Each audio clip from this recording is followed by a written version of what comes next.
Welcome to max नट। मैं हूं आज का होस्ट काजी और आज हम बात करने वाले हैं मून नाइट के बारे में।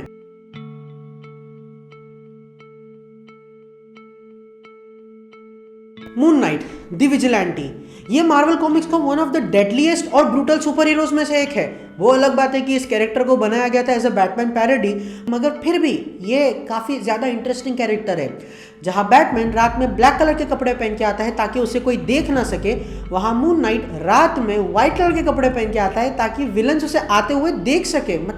तो आज की इस वीडियो में हम जानने वाले हैं मून नाइट कैरेक्टर के ओरिजिन के बारे में। जहां एमसीयू में भी इस कैरेक्टर पर डिज्नी प्लस सीरीज आ रही है, तो इससे बेटर टाइम क्या होगा यार इस कैरेक्टर के बारे में जानने के लिए।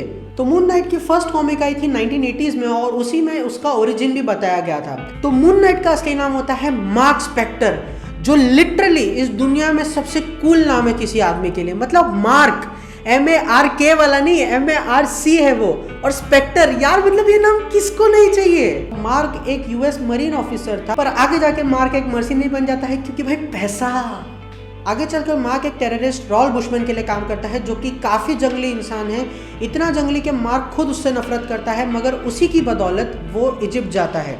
इजिप्ट में उनका काम होता है डॉक्टर पीटर एलरॉन्ड और उनकी बेटी मर्लिन की मदद से फेरोक के मकबरे को ढूंढना, क्योंकि बुशमैन के अकॉर्डिंग वहाँ एक हिडन ट्रेजर है। मार्क ने गोल्ड वाली बात डॉक्टर पीटर को नहीं बताई थी, पर जैसे ही ये बात उन्हें पता चलती है वो बुशमैन को रोकने की कोशिश करते हैं, but due to his nature वो उन्हें भी मार देता है। मार्क को ये बात जैसे ही पता चलती है, वो सबसे पहले उनकी बेटी को वहाँ से सेफली बाहर निकालता है और डॉक्टर पीटर को मारने के लिए मार्क बुशमैन से लिटरली लड़ने उतर जाता है। लेकिन वो बहुत बुरी तरीके से पिट जाता है। लेकिन बुशमैन उसे मारता नहीं है, वो उसे डेजर्ट की गर्मी में मरने के लिए छोड़ देता है।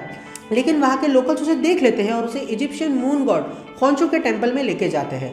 और टेंपल में घुसते ही माँ की हार्ट बीट बंद हो जाती है और ठीक तभी उसे मून गॉड खोंचू का विजन आता है, जहाँ पे खोंचू उसे ऑफर करते हैं कि वो उसे एक सेकेंड लाइफ देंगे अगर वो इस दुनिया में उसका अवतार बन जाए। और मार्क इस चीज़ पर राजी हो जाता है। और तभी मार्क खड़ा होता है और खोंचू के स्टैचू पे लगे हुए सिल्वर कपड़े पहन लेता है और हमें मून नाइट की एक झलक देखने को मिलती है। और फिर वो बुशमैन को कन्फ्रंट करने जाता है और फिर गेस करो क्या होता है। इन सब के बाद मार्क मर्लिन और फ्रेंची को लेकर न्यूयॉर्क में बसने चले जाता है और वहां जाके वो डिसाइड करता है कि वो अपने मर्सनरी के टाइटल को विजिलेंटी में बदल देगा, बुरे लोगों को मारकर।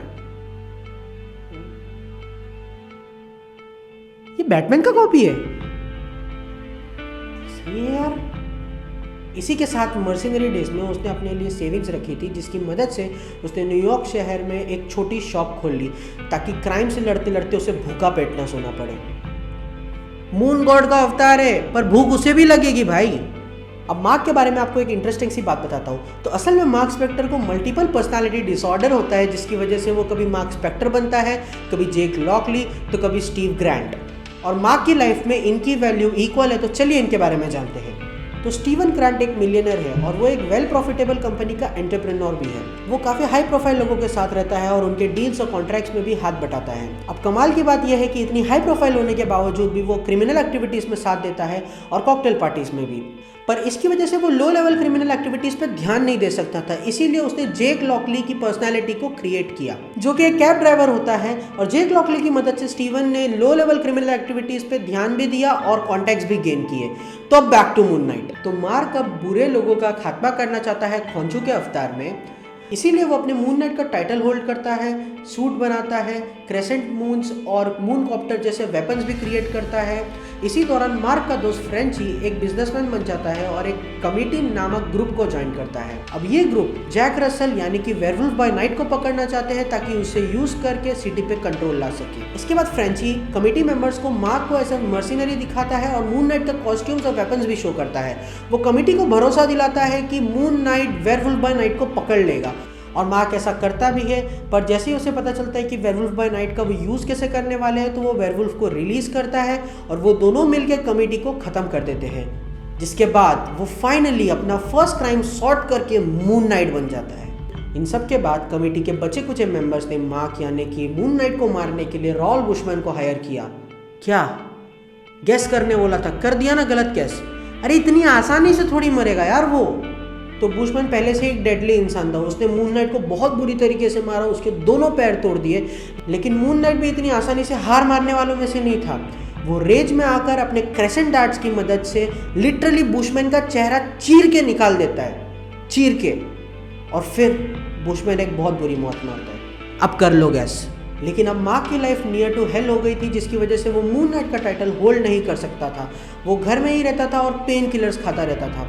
साथ ही साथ उसके सारे बिजनेसेस भी ठप हो चुके थे।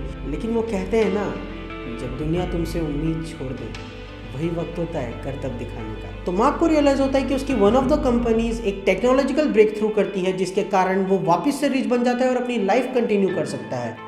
वो व्हील चेयर छोड़ देता है और फिजिकल थेरेपी लेना शुरू कर देता है। आसान शब्द में बोलूँ तो प्रोफेसर एक्स की पैरोडी करना बंद कर देता है और सस्ता बैटमैन का कॉस्प्ले करना शुरू कर देता है। और फिर आगे जाके मार्क को पता चलता है कि उसकी लाइफ में जितनी भी प्रॉब्लम्स है, उसकी मल्टीपल पर्सनैलिटी डिसऑर्डर्स, उसका डाउनफॉल, उसका पैरालाइज होना, इस सब के पीछे किसी और का हाथ नहीं बल्कि हमारे अपने मून गॉड खॉन्शू का है। मतलब असली में मफिस्टो तो यही निकला साला। और फिर खॉन्शू मार्क को भरोसा दिलाता है कि अब ऐसा कुछ नहीं होगा। और आखिरी में मार्क स्पेक्टर और खॉन्शू फिर से एक हो जाते हैं और हम सबको देखने मिलता है द डेफिनेटिव मून नाइट। तो guys that was all about moon night. और फाइनली इस कैरेक्टर पे एक सीरीज आ रही है कुछ ही दिनों में, और जब तक आप ये वीडियो देख रहे होगे इसका फर्स्ट एपिसोड भी आ चुका होगा।